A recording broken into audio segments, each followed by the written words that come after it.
शनिवार की सुबह कोहरे का असर उत्तर भारत के कई शहरों पर देखने को मिल रहा है, लेकिन दिल्ली में कोहरा और प्रदूषण दोनों की दोहरी मार देखने को मिल रही है। इस वक्त ये तस्वीरें आप देखिए, दिल्ली देहरादून एक्सप्रेसवे की तस्वीरें हैं, जहां पे कोहरे की चादर इतनी घनी है कि गाड़ियों को 8 बजे के बाद भी अपनी फॉग लाइट ऑन करके चलना पड़ रहा है। कई गाड़ियां टेल लाइट भी ऑन करके ऐसी स्थिति में चलती हैं ताकि पीछे आने वाली गाड़ियों को ये पता रहे ट्रैफिक मूवमेंट कैसे चल रहा है।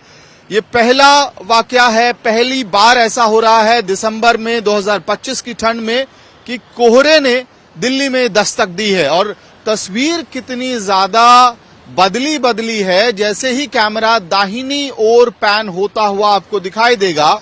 आमतौर पे यहां से अक्षरधाम मंदिर जो मुश्किल से 200 मीटर की एरियल डिस्टेंस पे भी नहीं होगा, वो अक्षरधाम का पूरा कॉम्प्लेक्स कोहरे की चादर में पूरी तरह से ढका हुआ है। यानी कि ये पूरा इलाका जो स्पष्ट दिखाई देता है दूर दूर तक, वो पूरा इलाका कोहरे के जद में है।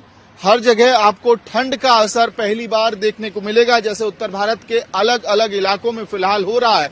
उत्तर प्रदेश, पंजाब, हरियाणा के इलाकों में हो रहा है, वही असर दिल्ली में भी देखने को मिल रहा है। लेकिन दिल्ली में एक और खतरे की घंटी है, वो है प्रदूषण। जैसे ही आईएमडी ने फोरकास्ट किया कि शनिवार को ज्यादातर इलाकों में सुबह के समय कम से कम फॉग का असर देखने को मिलेगा, कोहरे का असर देखने को मिलेगा। चिंताएं ये भी थी, क्या प्रदूषण के आंकड़े में भी इजाफा, उछाल आ जाएगा। जहां 2 दिन पहले प्रदूषण में भारी गिरावट आई थी, कल इसमें एक जंप देखने को मिला और वेरी पुअर कैटेगरी पहुंच गया। और आज भी स्थिति, तस्वीर बदली नहीं है। यानी कि कोहरा और वायु प्रदूषण के दोहरे मार से दिल्ली वाले आज लड़ते हुए, जूझते हुए अपने काम तक अलग अलग घर परिवार के लोगों से मिलने के लिए पहुंच पाएंगे। वीडियो सहयोगी अंकित सिंह के साथ मोहम्मद भारद्वाज, दिल्ली। इस वक्त हम मौजूद हैं राजधानी दिल्ली के सबसे ज्यादा प्रदूषित इलाकों में से एक आनंद विहार में, जहां पर हम मौजूद हैं। यहां पर शनिवार की सुबह 434 AQI रिकॉर्ड किया गया, जो राजधानी दिल्ली के जहांगीरपुरी के बाद नंबर 2 पे आता है। जहांगीरपुरी में सबसे ज्यादा 439 और 5 पॉइंट कम 434 रिकॉर्ड किया गया आनंद विहार का। ये तस्वीरें आप आनंद विहार की देखिए। यहाँ पर आपको दूर तक स्मॉग और साथ साथ हल्की धुंध, क्योंकि थोड़ी सी ठंड बढ़ी है, हल्का बादल है, जिसकी वजह से आज ज्यादा विजिबिलिटी की भी दिक्कत है और साथ साथ पॉल्यूशन भी आज बहुत ज्यादा है। 434 AQI पहुंच गया है और इसका सीधा असर देखने को मिल रहा है, विजिबिलिटी पर इसका असर है। साथ साथ आप जिधर भी देखेंगे आपको धुआं नजर आएगा। आनंद विहार एक ऐसा इलाका है जहां पर आप सामने जो देख रहे हैं, यहां पर राजधानी दिल्ली का अंतर्राज्यीय बस अड्डा है। इसके बगल में दूसरी तरफ रेलवे स्टेशन है आनंद विहार का, और इस तरफ अगर आप देखेंगे तो यूपी गाजियाबाद का बस अड्डा है। ये बॉर्डर इलाका है और इसी के थोड़ा सा आगे साहिबाबाद इंडस्ट्रियल एरिया है। तो ये सारी चीजें मिलकर इस इलाके को सबसे ज्यादा प्रदूषित बना देती हैं। जहां पर हम मौजूद हैं, यहां से तकरीबन 5 से 6 किलोमीटर दूर विवेक विहार का इलाका आता है। और विवेक विहार जो कि हाई प्रोफाइल इलाका है, रेजिडेंशियल इलाका है, लेकिन पिछले कुछ समय से हमने देखा है कि विवेक विहार जैसे इलाके हो या लाजपत नगर जो रेजिडेंशियल इलाका है, इन इलाकों का भी AQI धीरे धीरे बेहद खराब स्थिति में पहुंच रहा है। यानी अगर ओवरऑल दिल्ली का AQI का पॉइंट अगर 350 हो, तो ये वो कुछ ऐसे इलाके हैं 8 से 10 पॉइंट जहां पर AQI 50 पॉइंट के आसपास ज्यादा रिकॉर्ड किया जाता है। कैमरामैन रोहित मिश्रा के साथ हिमांशु मिश्रा, दिल्ली। इस वक्त हम कर्तव्य पथ पर हैं और हमारे ठीक पीछे राष्ट्रपति भवन है, जो इस वक्त कोहरे की चादर में पूरी तरह से ढका हुआ है। आमतौर पे यहां से साउथ ब्लॉक और नॉर्थ ब्लॉक, जो दिल्ली में पावर सेंटर के एस्टैब्लिशमेंट्स हैं, वो भी साफ दिखाई देते हैं। लेकिन कोहरे का असर दिल्ली NCR के शहरों में कुछ ऐसा है कि राष्ट्रीय राजधानी में राष्ट्रपति भवन का पूरा इलाका कोहरे या धुंध की चादर में पूरी तरह से ढका हुआ है।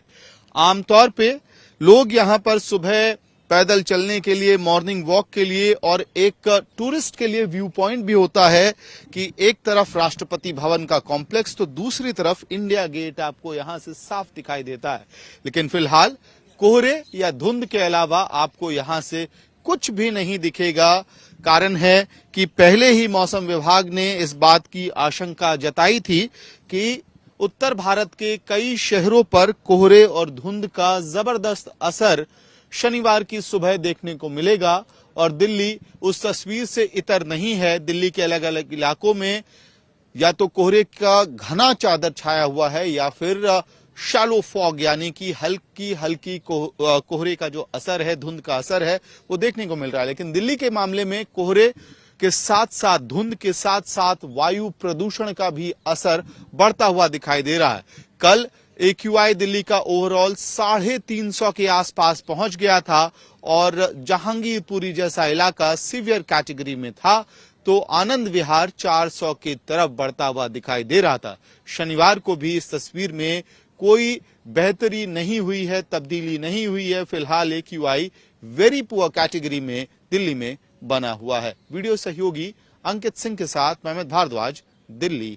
दिल्ली में थोड़ा बहुत कोहरा दिखाई देने लग गया है क्योंकि IMD के हिसाब से उत्तर प्रदेश और खासकर पूर्वी उत्तर प्रदेश के इलाकों में भी बहुत ज्यादा घना कोहरा दिखने की संभावना अगले 2 दिन तक जताई जा रही है। लेकिन दिल्ली की बात करें तो प्रदूषण और कोहरे को मिलाकर जो विजिबिलिटी है वो भी कम होती हुई दिखाई दे रही है। हालांकि हम बता रहे हैं आपको कि सुबह के वक्त ज्यादातर मॉनिटरिंग स्टेशंस पर जो एयर क्वालिटी दिखाई दे रही थी वो वेरी पुअर कैटेगरी से सीवियर होती दिखाई दे रही है और इसलिए शायद यहाँ पर हम इस वक्त मौजूद हैं ITO पर जो 60 ऐसे हॉटस्पॉट्स में से एक बड़ा हॉटस्पॉट आइडेंटिफाई किया गया है CAQM के द्वारा, जहां पर स्प्रिंकलर्स डिप्लॉय किए गए हैं और ये पानी का जो छिड़काव है ये इन मॉडल स्प्रिंकलर्स से होता है जो यहाँ पर दिल्ली सरकार और CPCB के द्वारा यहाँ पर लगाए गए हैं जो धूल है, जो डस्ट है, उसे कंट्रोल करने के लिए।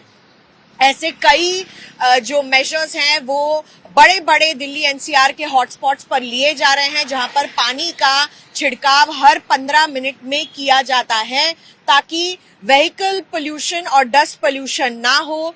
इसीलिए आने वाले दिनों में ऐसी संभावना लग रही है कि जो प्रदूषण का स्तर है वो बढ़कर बहुत पुअर यानी कि वेरी पुअर से सीवियर कैटेगरी तक पहुंच सकता है। आज सुबह 10 AQI ऐसे स्टेशन थे जहां पर प्रदूषण का स्तर 350 से ऊपर चढ़ के 400 तक छूने लग गया था और आने वाले समय में भी ये कोहरा और प्रदूषण का जो मिश्रण है इसको मिलाकर दिल्ली में विजिबिलिटी कम हो सकती है और दिल्ली के लोगों को फिर से सांस लेने में दिक्कतें आ सकती हैं, ऐसा अनुमान लगाया जा रहा है। लेकिन फिलहाल आप देख रहे हैं कि स्प्रिंकलर्स जो हैं जितने भी हॉटस्पॉट्स हैं कम से कम ITO पर डिप्लॉय किए गए हैं ताकि डस्ट कंट्रोल हो और प्रदूषण का जो स्तर है और ज्यादा सीवियर से ऊपर ना चला जाए। शगुन भारद्वाज के साथ ITO नई दिल्ली से मिलन शर्मा।